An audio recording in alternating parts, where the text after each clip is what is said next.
Okay, here's a shot with the template all laid out on this, and you can see we're making some big changes to this.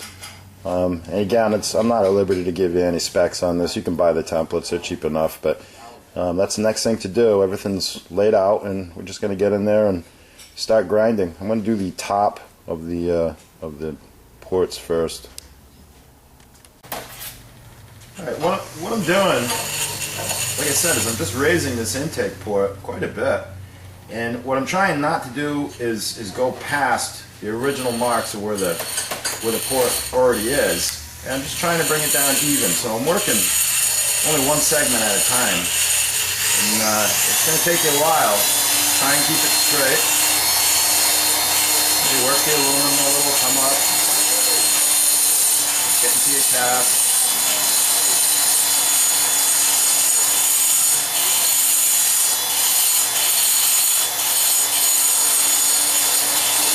If you're doing this with a Dremel, your 5-year-old will be through college by the time you finish. So again, this is why we're using Fordham equipment on this. It's heavy duty and you're going to need it. Okay, I matched my line up at the top, and I still have quite a bit of work to do to get wider here and here as well. But what I like to do is just bring the top angle up to where, pretty close to where it has to be. I mean, 10,000ths away. And I'm going to work the bottom next, and then I'm going to blend the sides into my top and bottom. I'll show you how we get this blended in. Alright, this is the first time we have to change bits. This is a 3/16 bit. It's again in a number 8, and I'm going to do it a little different. I'm not going to come in from the inside to get this because it's really hard to see to get your line. So I'm going to actually blend the line from the inside of the cylinder instead of the inside of the port, and that's going to give me a good focal point when I flip this over, and that's when I'll actually blend everything in. So just same thing. And I'm just coming out and meeting my lines at this point. Angle doesn't really matter, we're going to change all of it anyway.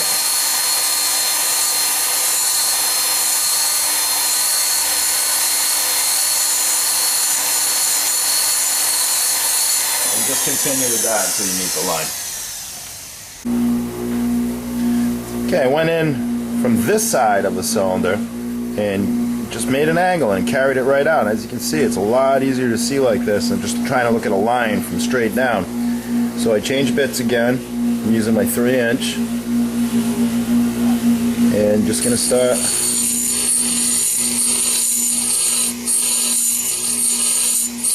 coming in and blending all of this.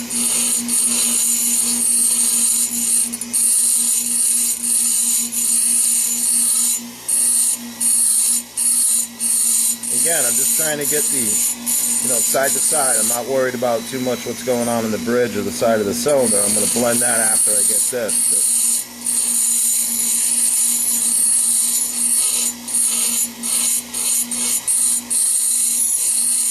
Nice long lines.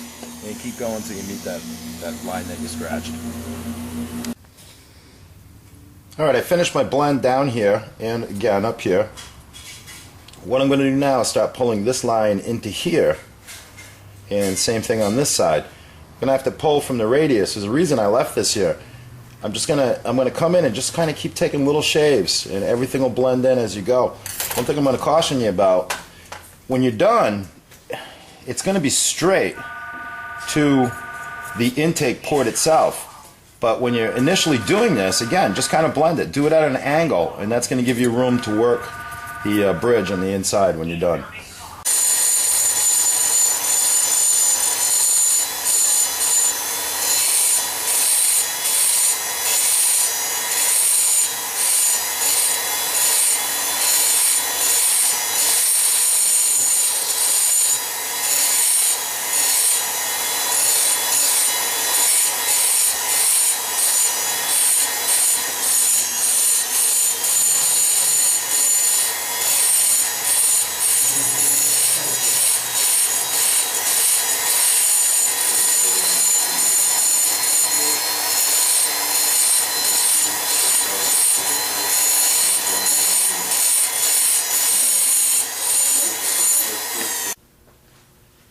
Okay, I got this port finished up as far as, you know, blending out to my scratch line. Look at the difference in size. Huge. Next thing I'm going to do is I'm going to go ahead and do the other port, and you know, using the template and keeping everything symmetrical. It's a good way to fly. Okay, for the most part I'm finished up, lining everything up to the template, and I left a little bit of room, but we're still going to come in from this side to blend everything, so you don't want to, you can never put it back on, you can always take a little bit more. So the next thing we're going to do is we're going to spin the cylinder around, and we're going to come in from the intake side, and I'm going to show you how to get that knife edge on the bridge. Alright, here's our intake side, and if you recall, you know, I told you to keep an angle, you know, this way on this bridge, and you can see, you know, it's off center a little bit, but we got plenty of room to work with this. What we're going to do now is find the center line from the sides of the cylinders.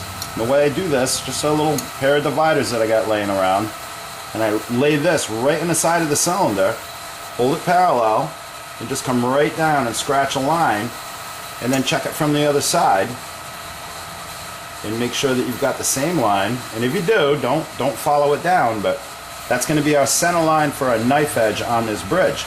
This bridge is much thinner on the inside than it is out here. So what we're going to do is start narrowing down the bridge until it's completely parallel. I did the same thing for the tops. Used my dividers, I just came in and scratched a line all the way across. I'm going to use that as a guide to start making everything symmetrical on the inside. Alright, so special day today. I'm porting these Banshee cylinders, and this was my first experiment. My buddy Sean Kavanaugh, and he's got the exact same porting that we're showing you how to do right now, and right from the horse's mouth. We did the John Caldwell super stock port job, basically a stage 3 port job. Correct. We used a cool head, 20cc domes. 21cc. 21cc. What do you have for pipes? Paul Turner mids. Paul Turner mids. What do you think about the build? I'm extremely happy. The low end definitely picked up. The mid to high is ridiculous. Extremely happy. So as far as a trail port on this, and this is not a drag port, all you builders I know, yeah, you all make more horsepower than me, that's fine. This is a trail port. If you want a drag build, call one of those guys. I don't have no time for that bullshit. But anyway, what do you think for a trail build? Extremely happy. Couldn't be happy. Definitely rider friendly, but the power clear when you need it. So what happened to you today? What happened to you today? We had a little mishap today. Yeah, stood it up today. How'd you do that? Third gear hole shot. Third gear hole shot, standing right up on its ass end. So my buddy Sean Kavanaugh, you know, listen to me, listen to him, but if you want to do this yourself, race proven results. Okay, so we went in and took my bridge and got this all symmetrical, and here's where your dividers came in. Got this from my good friend Hank Graff about 15 years ago, and we just go in, you check everything, you make sure you're keeping the same distance. The next thing we're going to do is we're going to knife edge this. I can tell you this doesn't mean a lot. If you're off a little bit, this is not easy to do. My stuff that goes out of here, I do this for a living. I'm a professional engine builder. My stuff has to look perfect. I'm going to make this perfect. If you're off a little bit as far as following this line, it's not a big deal. I mean, do the best you can, but what we do with this, I'm going to use my 3-inch flame point and just going to come in and take an angle, and I'll give you another secret. The sides of this, once you start getting close, if you ride the radius of this bit on here really slow, you're going to get the right angle. So you just start coming in, watch that line in the center that we scribed on, and just start to knife edge this. And again, just get it close. It's not easy to do, but just take your time, get it close. And we're going to continue till we get both sides perfect right down the center. Okay, we went ahead and put the angles on the bridge, and again, working by the line, and this is not finished. I mean, you're within, if you're following along and you got this far, you got the hardest part of this done. The rest is going to be easy. Maybe the next step's a little bit tricky, but next thing I'm going to do, you got to think about how this thing works. You got reed valves in here. These reed valves are opening up and sending fuel into the bottom of the cylinder when the piston's up. So what I want to do next is go in here, and I just want to radius this. You know, I'm going to do it quite a bit, but we'll show you how we do that next. Alright, all we did is broke this angle down. If you look at this side, this is stock. If you look at this side, we just kind of radiused it in a little bit, make things flow a little better. And I'm doing it with the 1/4 inch double cut 3-inch bit, and I'm just going in from the bottom of the cylinder. Now, we talked earlier about helicoptering bits. This is a pretty tricky spot. If you get in here, what you're actually able to do is hit the shaft on the inside of the cylinder and push on this too much. And what that's going to do, it's going to distort your bit, and you're not going to get accurate cuts. So you really want to make sure you're not anywhere near the cylinder, and then just start slow. Just start shaving this stuff off, and as you shave it off and start to match your lines, you're going to actually be able to change the angle of the bit to come closer to the cylinder to get the lines that you want. And when you're done, it should look something like this. And we're going to go all the way to the top with it. And it's very easy to do. Just take your time.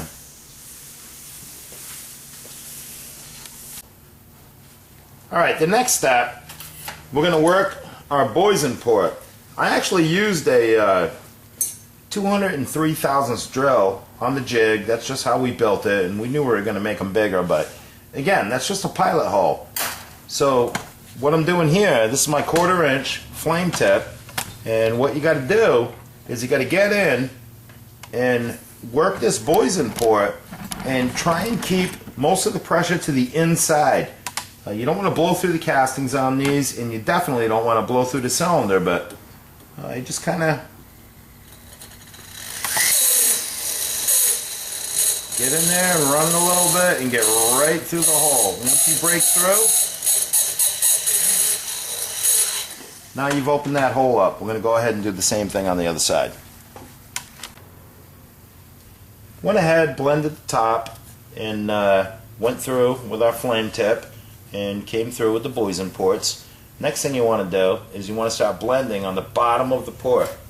One thing I'm going to caution you on is this doesn't, you came down quite a bit on this. If you start grinding a lot of the floor off, you're going to burn through the cylinder, you're going to come out the bottom end. We don't want to do that. So we maintained a nice angle coming into the bottom, and what we're going to do is blend the casting into it. And I like to do this with the flame tip and just, you know, come in and just start getting everything so it's nice and flat. It's not all about taking a lot of material here. It's not going to make you any faster. It's probably going to make you slower. You just want to come in here and just start blending stuff. And continue with the flame point until you have everything blended from the bridge out. And you're also going to have to go in here.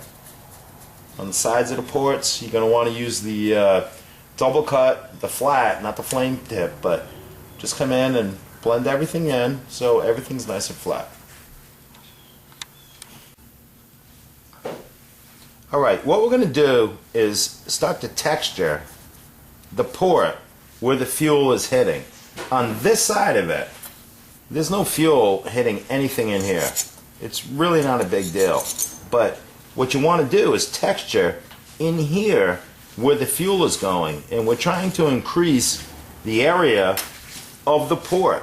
And the way I do that is like a golf ball. And what I found works best for me, I'm just going to take a 3-inch double cut straight, and I'm just going to turn this thing on and start going like this.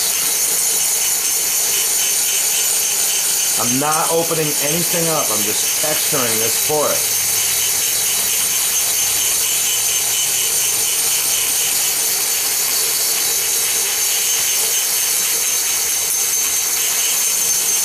light pressure, keep going back and forth really fast, bounce it around. Again, gas flow up here, it's really not critical, but down here, this is where you want this finish.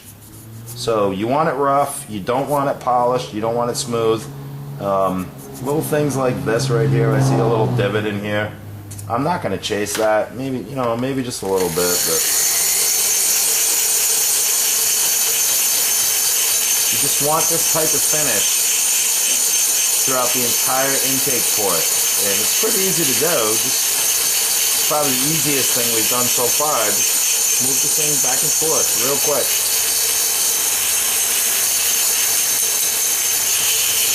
We'll show you what it looks like when we get done. We got our texture inside of the cylinder. It looks really good. Next thing we're going to do, we're going to concentrate on this spot.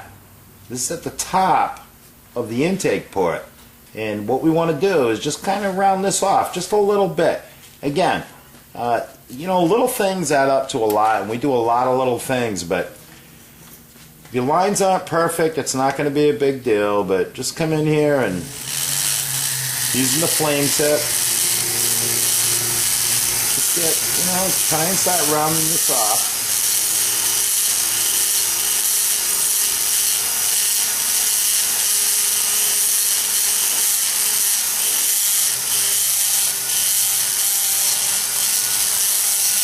Blend back up into your bridge.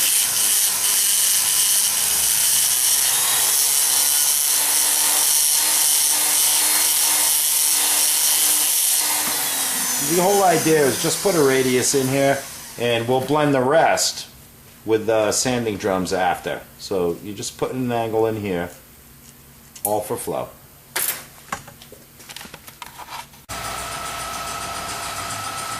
Alright, we went in, did the boost port, and again, you got to think about how everything works here. You got reed valves in here. All I did is I changed this angle a little bit to shove it up into the top. We're not done with the boost port. We're going to do some work on the inside, and I'll show you what we do next. Alright, we're going to start to work on the boost port here. One thing that's critical, when you look at your transfer ports, the height of the boost port should be the same, and you can actually raise this a little bit. We're not going to do it on this exercise, but we're going to make it all the same. I checked these, they're going to be the same. Once I get done boring it, it's actually, because of the angle, it's going to get smaller, so I'm going to have to come back in again and you know, report this. But what we're going to do is just clean up all the Yamaha factory snot that's in here. And I'm using my 3/32 bit. And just go back and forth, start cleaning this up. This port is very restrictive. If you start working it on the back side, nothing wrong with that. Try to maintain the angle. You can put it back a little bit, but this port is very, very, very restrictive. So I'm working the back angle in here, opening it up a little bit. Then start bending your tools back down. Start cleaning up the factory snots.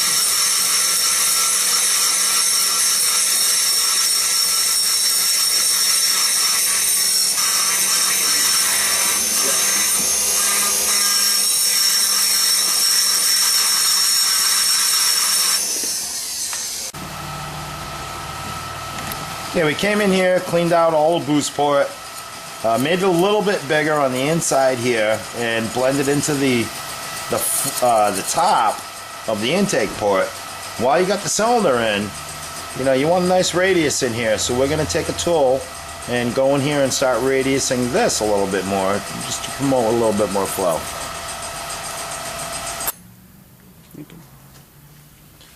Alright, we're all set with our intake ports. Next thing we want to do is the transfer port dividers. Because we drilled Boysen ports in these, I want to drop these down. I'm using this, just a depth gauge. I set it at 250 thousandths. I just lay it on here and just scratch a little line right across. And that's our target. That's what we're going to cut these down to.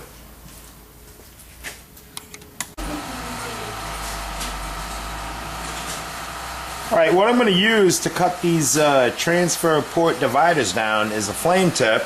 And it's long, but you know, I told you guys what to buy, and you can definitely do it with this. It's better if you got a short one, but you know, you don't want to spend $800 on bits. So here we go. Come in. Again, it's a long bit. Don't put a lot of pressure on it.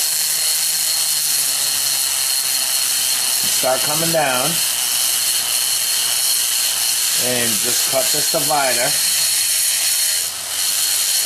right down till you come to the line. That's 250. We got our port dividers knocked down, 250 thousandths.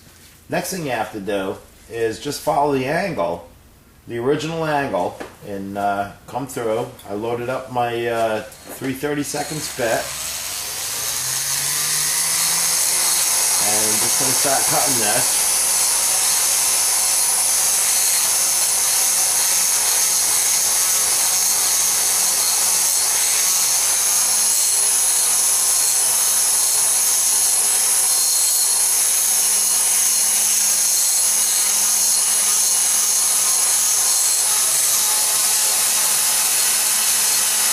You can see I'm going into the back of the port. You have to.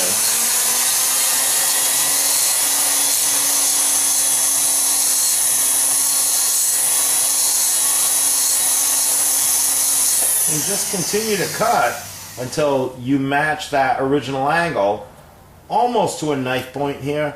Leave about 20 thousandths. Bring that right down, straight line, right to a knife angle.